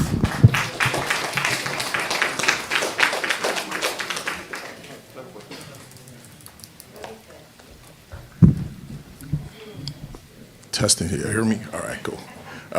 Good evening, all. My name is Eves Tony, local resident, minority business partner at Plant-Based. I'm on Plainfield Avenue.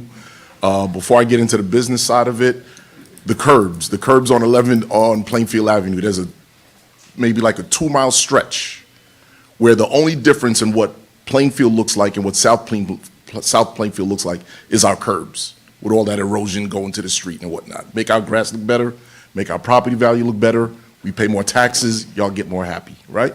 Yes? All right, yeah, all right, I got a little something. But I'm gonna try to wrap this up. I didn't write anything, my partners wrote. I'm just gonna try to pitch it. I'm gonna talk a little bit about partnership. We got into this thinking we was gonna be a partnership with Plainfield. The leadership in Plainfield said this, they wanted not only to be involved in cannabis, but they wanted to make this a destination location, right? So we applied that to our business model. We didn't just want to open up a dispensary. A lot of them were going to come up. We knew that. We didn't complain about it. We had some predatory contractors that we had to work through. We didn't complain about that. We knew we had the partnership in Plainfield because their vision was aligned with our vision. So we want to stay with that, right? Oh man, time is running fast. Wow. But so what we thought we were going to get involved with was like, hey, look, if we came up with an idea, we pitched it, they'd be receptive to it and either give us a yes or no. But at times, it's the communication that we didn't receive. We set plans to like have a meeting, we didn't get no return back. We can't even pitch our idea if we don't get that communication coming back, right? My time is running short, but I'll just touch on a couple of things where I was even shocked as a partner to see how cannabis and the expungement clinic that we had, before we made a dime in the town, we ran an expungement clinic. Kevon spoke on it briefly. I want to elaborate a little bit. We able to have over 100 people come in. Now me, I'm a little long in the tooth. I got a little salt and pepper like most of you and whatnot, right? So I thought it was going to be a whole bunch of young people coming in to get their records expunged. The opposite. They were closer to my age. I was like, well, you guys are hard on your luck. You might need a little help. I said, no, I got a great job. I work for transit. I work for this. I work for that. Then why do you need your records expunged? If you're in an apartment, I didn't even know this. I'm a homeowner, been here for 20 years with my wife. And my wife is half Dominican, so I appreciate the unity. Let's not separate. Like this is a great community. Great community. I love it here. I absolutely do, right? Wow, thanks for the applause. Appreciate that. But when the people that were affected the most were people around my age, when they wanted to go for another apartment, I didn't know this. Like I said, I own my home. But you had to write on the application whether or not you've ever been convicted of anything.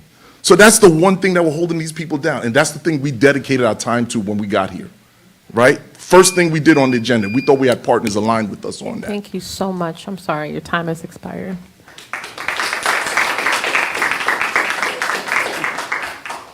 Good evening.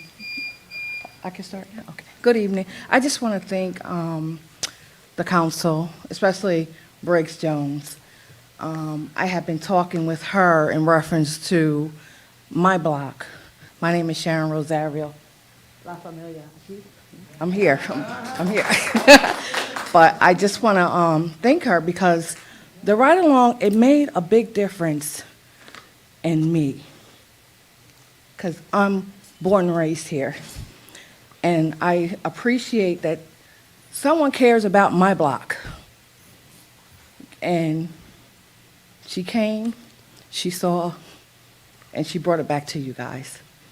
On my block, we have potholes. You can't even turn the block because there's like 3 big ones coming into the block, going out of the block. DeKalb, Grace, and Johannes. Potholes. And the filth. I'm a little perturbed about that because I know we talked about cleaning up and so forth, but it has not come to my block. And again, we're on this multicultural thing. My community is multicultural. They're afraid to come out.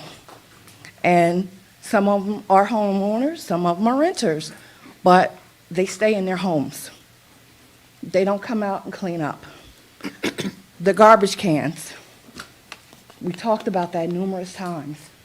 I have 2 Pacific residents on this block. They refuse to take in their garbage cans.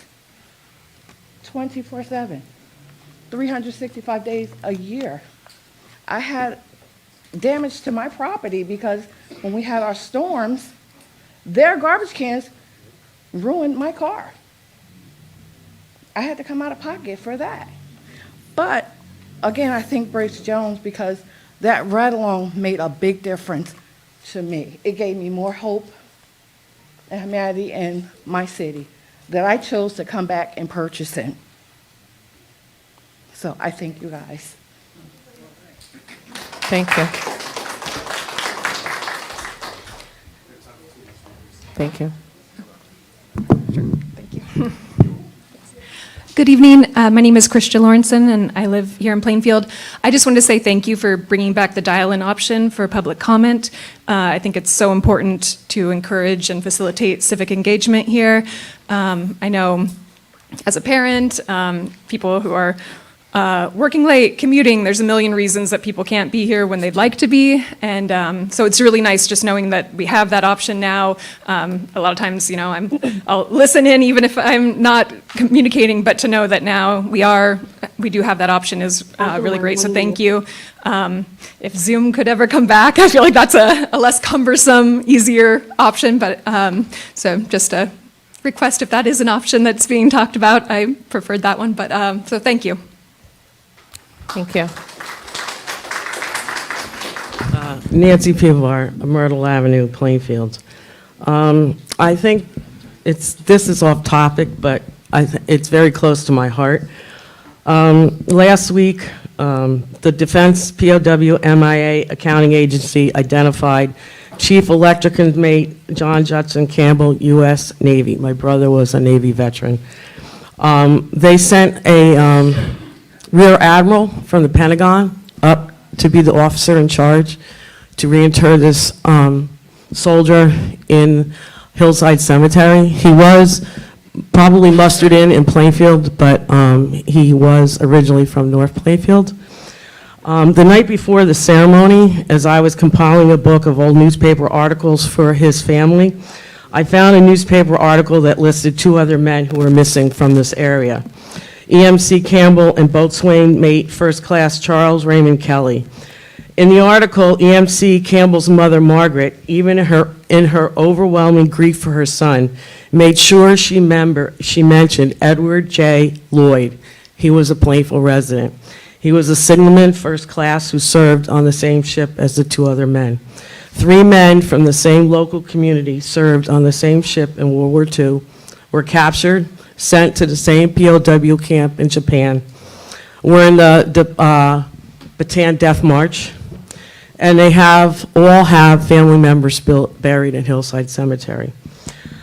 Kelly was found, and he was buried 8 years later. Campbell was just recently found and identified by the U.S. Pentagon and MIA agency, and after 84 years, he was brought back home. Lloyd, unfortunately, remains unidentified. But now that I found out about this, I will be sending a letter to the Rear Admiral and also to the MIA agency to see if we can relocate and bring him home. He was a Plainfield resident. He lived on Clinton Avenue. He went to the same school as my brothers and sisters, Jefferson School. Nobody ever talked about him when we were growing up in the 50s. It's very sad. His father worked at Mack Truck, and I hope that I'll be able to bring this soldier back to Plainfield. Thank you. Thank you, Nancy. All right, we're going to see who we have online. We have 1 speaker online. Caller with the number ending in 690, please unmute yourself, state your name and your municipality.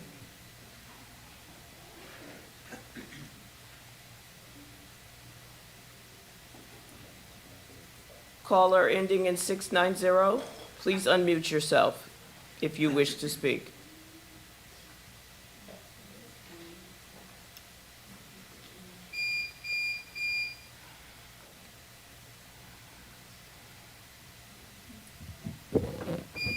This is the last time. Caller ending in 690, if you wish to speak, please unmute yourself. Press star 6 to unmute Press yourself. star 6. Hello? Yes, we can hear you. Hi, thank you so much. Sorry about that. I didn't realize that to dial star 6. Ayana Gilmore, Plainfield. First, I want to say thank you to Councilwoman President, actually, Sherry, for allowing for the open comment over the phone. I also do want to note that the information for joining the open comment online is incorrect. So it would be awesome to get that updated so people can comment.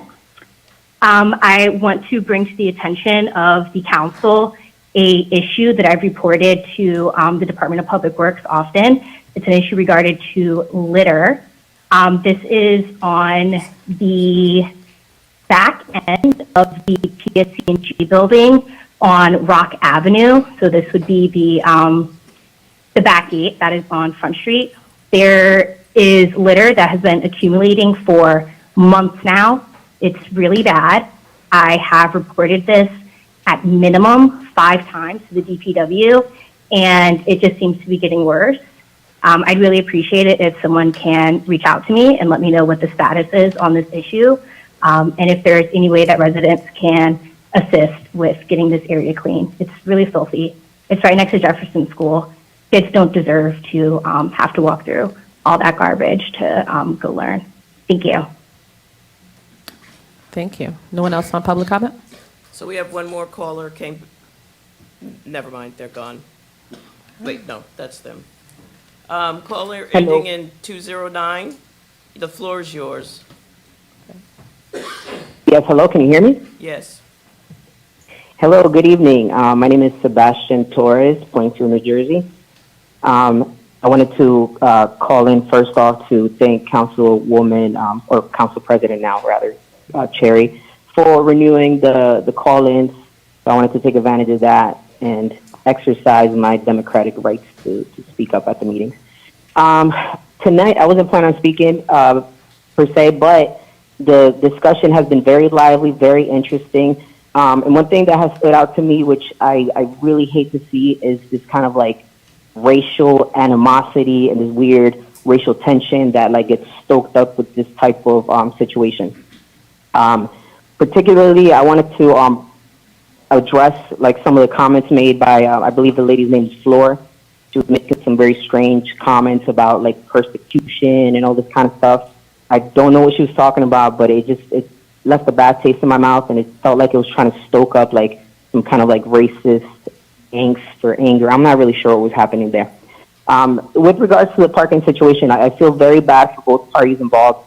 Mr. Carano deserves to live peacefully in his house without having people all up in his driveway and everything else like that. And that woman, I feel very bad that her business is in jeopardy because of this situation. But what I can say is that what is happening here is a result of what I would say personally is a lack of proactive action by the city council, by the city, by the administration as a whole, when it comes to promoting, creating businesses, and helping people, be active in the city in the way they want to be. People want to be able to live their life. People want to be able to have their businesses, but there has to be some clear planning. Now, in Ward 1, we have a council person who is in real estate, right, Councilman Graham. So he should have been aware when this business was opening what kind of business it was going to be, if it was going to bother anyone, and kind of bring the community together to discuss these types of things to avoid the tension that's going on right now. I would say the same kind of thing is potentially going to go on with the plant-based, the lounge that they're trying to have. I was very vocal against it because personally I just don't feel that it is the type of business that I would want in the community. I understand that they're doing great things, but you could paint it as many ways as you can, but it is problematic to have that kind of business, in my opinion, in the community. But when you have the city making promises to business owners, and you have the city taking donations, right, for campaigns like the mayor did from plant-based, then there's promises that have to be kept. And then when these promises are kept, they clash with the interests of the community. So when you have these private interests clashing with the community, that's when you have these problems. And, the council can't have these conflicts of interest because inevitably they're going to clash, okay? That's the problem Mr. here. Torres? So, yes. Thank you so much for your public comment. Okay, thank you so much. All right, can I have a motion to close public comment? Seconded. Would any of the directors or the BA like to answer any of those questions? Yes, Director Dabney? Follow the brief, the note attached, we can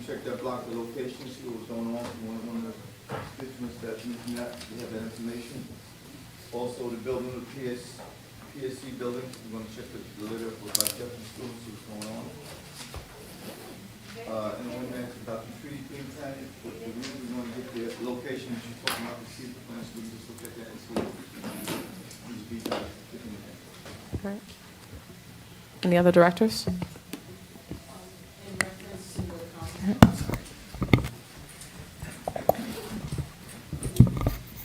In reference to the comment about Resolution 167, we are aware that there will be a utility easement required for that property. So that'll be part of the deed restriction for that. Again, the tree planting, it is in coordination with economic development and with DPW for that. So we'll look at that location. In terms of the non-conforming use, by law, we follow our standard zoning ordinance, what's allowed in the non-conforming land use for that. It is inactive it has been active since 1954. There's no requirement to notify property owners unless there is a variance, and there was not a variance. All right. Yes, Director John Luis. The receptacles in the street, I have inspectors out, they look at a lot of different issues with solid waste. If you see cans in the street past the collection gate, please contact the solid waste office and we'll send someone out to address it. I've done that. All right. I'll speak with you offline and we'll get to the bottom.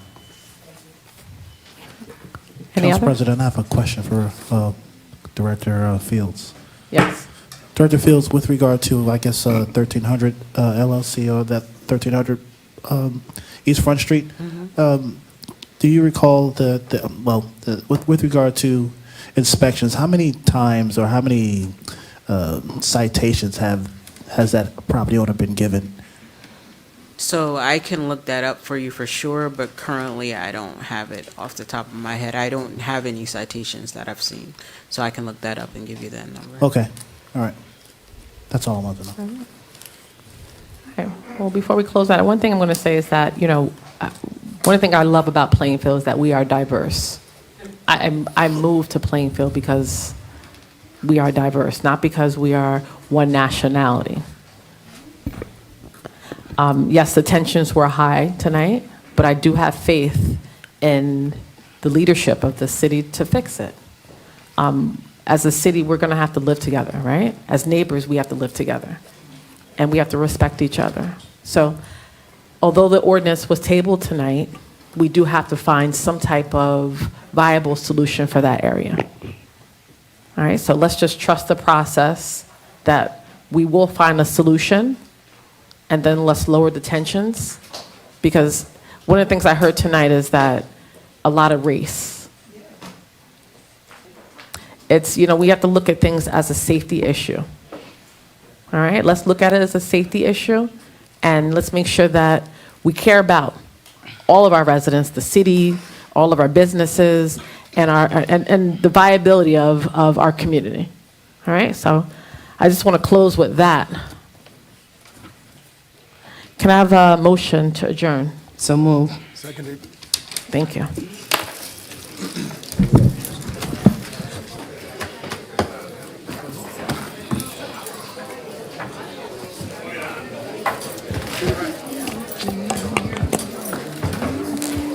My God.